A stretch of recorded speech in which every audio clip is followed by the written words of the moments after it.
Hi everyone, this is For the Love of Comics and a very warm welcome to another episode of Mail Time, in which I, a very lucky soul, open packages sent to me from literally all across the world. Today we have this from New Zealand, this from India, this box from Sweden, and this box from the United Kingdom. I'm sure they all contain comics in some form or the other, and I can't wait to get into them, so let's jump right on in.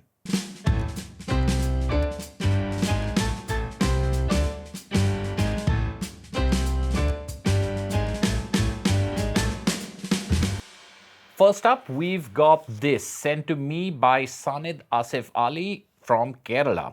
Sanid got in touch with me over Instagram and he shared a PDF of an anthology of comics he had put together with a variety of contributors, and this is the hard copy of that. Sanid says, thanks a lot for your kind review of Hope On. I just gave him my feedback and told him that I'd really enjoyed this anthology, and says, I hope you will enjoy the print version. I'm also sending you a mini comic I did. Oh, excellent. This is another one. So this is the anthology, Hope On. It's from the Hope On project. The blurb says that it is a collection of narratives made by independent artists during a pandemic, which visually captures real-life vignettes of women who find kindness, compassion, love, and self-worth during testing times. In short, this is a book of hope.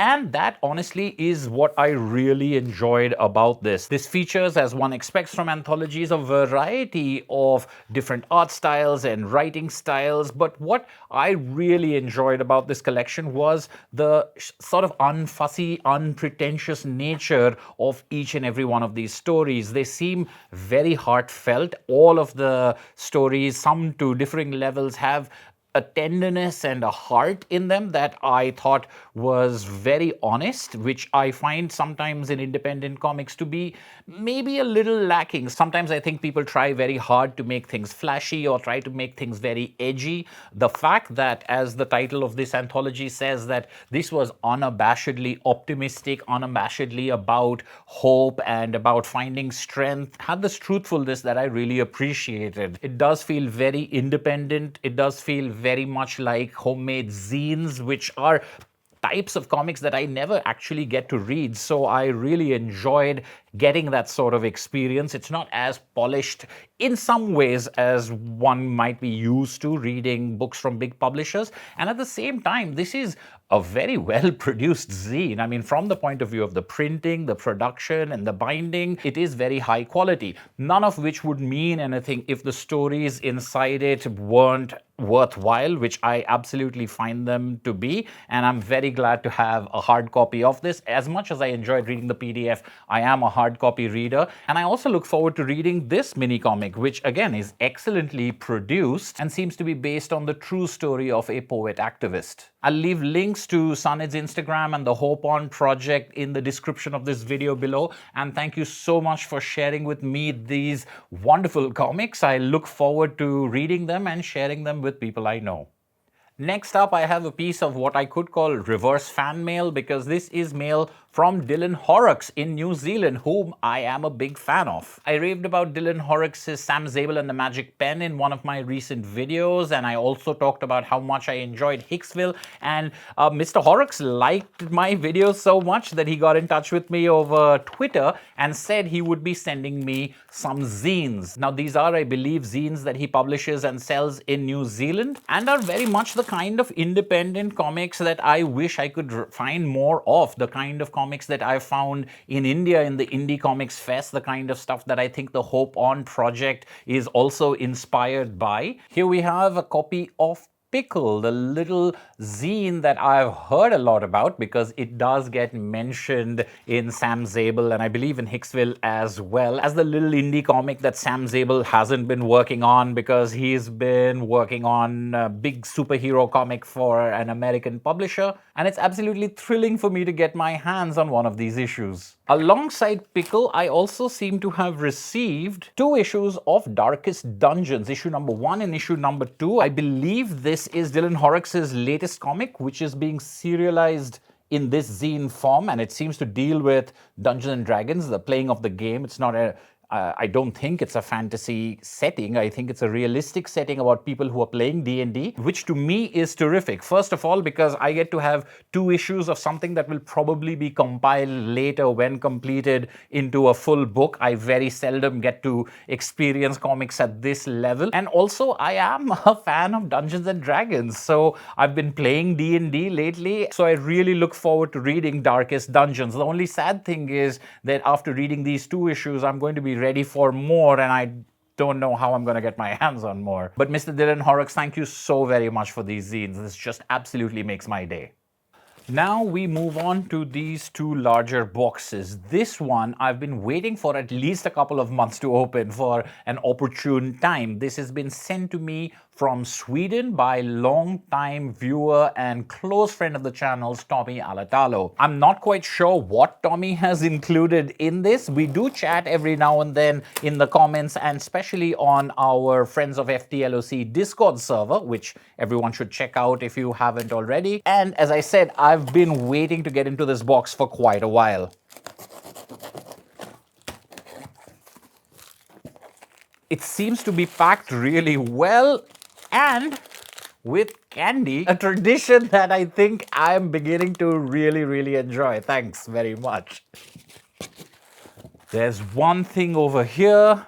Ooh, here's a postcard, and here's a larger postcard, which seems to be from The Fall by Jared Muralt. I'm not familiar with this. Tommy says, "Dear fellow comics nerd, here are some goodies that hopefully tickle your fancy. I hope everything is well with you and looking forward to seeing more great content in 2021. Well, that tells you how long I've been waiting to open this box. P.S. Try putting some of the foam Santas. Oh, that's what these are, foam Santas. Try putting some of these foam Santas in the freezer and enjoy the gleeful feeling of evil as they shatter between your teeth. That sounds like very good advice that I will definitely be taking." Okay, so we've got this and we've got this. Let's take a look at this one first.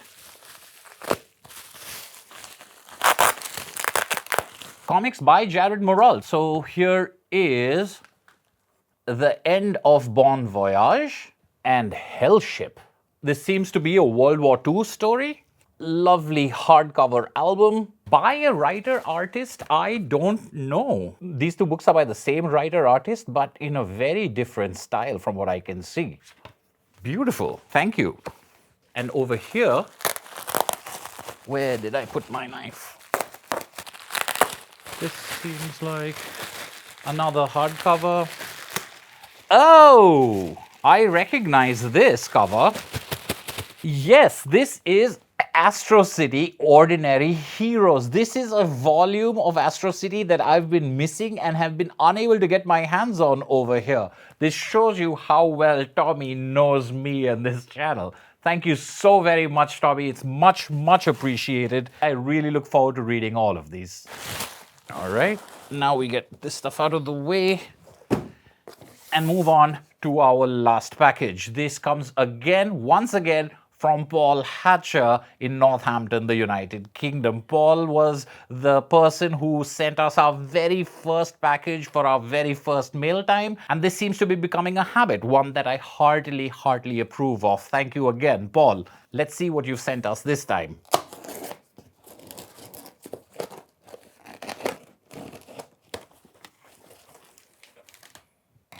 As before, Paul has a nice long letter over here. It's a British comics special, he tells us. As with Paul's previous box, I'm not going to read this whole letter that he's written for me, but I may come back to it to refer to what we have in this box over here. All right, first of all, we have Ethel and Ernest by Raymond Briggs. I'm a big fan of Raymond Briggs, and I don't think he gets as much credit as someone like Will Eisner or other people who are often associated with getting the whole comics graphic novel kind of phenomenon started. I believe that with The Snowman, When the Wind Blows, Gentleman Jim, Raymond Briggs was definitely a pioneer of the comics novel medium, and Ethel and Ernest, which I believe is based on a true story of his parents, or maybe it was his grandparents, I'm not sure, is a book that I've heard a lot about. I ordered it once and it got cancelled on me, so I'm so happy to have this. Thank you so much, Paul.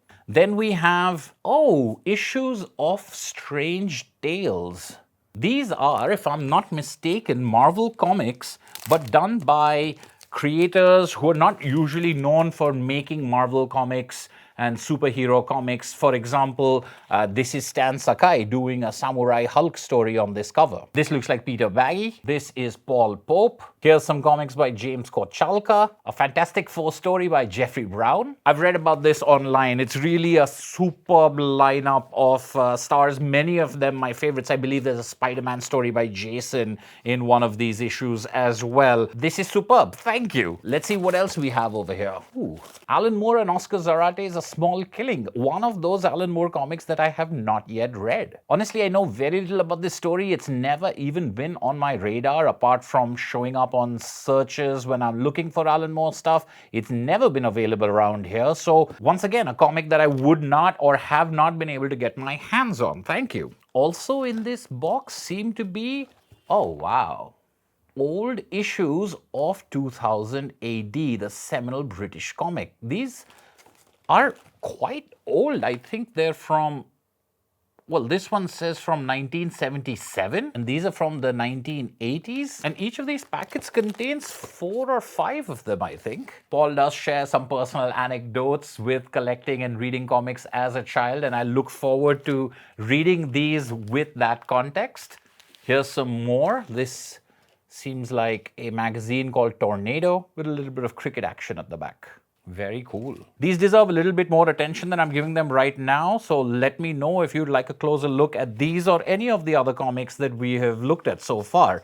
But this box does not yet end. There is The Mansions of the Gods, a Dargod hardcover. In my recent Asterix celebrations, in my live stream of what is my favorite Asterix, this is, spoiler alert, my favorite Asterix adventure of all time. So what Paul has gotten for me over here is the original English language hardcover of this book.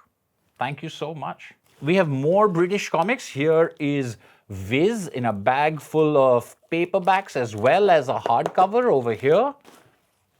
And issues of Warrior magazine featuring Alan Moore's Miracle Man. Oh my goodness. That's just amazing. Thank you, Paul. This is fantastic. I'm going to be taking hours to go through everything that I've gotten over here. Thank you, Paul. Thank you, Tommy. Thank you, Sanid. And thank you, Dylan Horrocks. Thank you, everyone, for watching. I feel very lucky to be on the receiving end of such generosity. And as I said, let me know in the comments below what you'd like a closer look at. I'll share some pictures on the community tab over here as well as on our Facebook page, and join me in the Discord for more discussion on these and other comics. This has been For the Love of Comics. Thank you as always for watching, and I'll see you at the next video.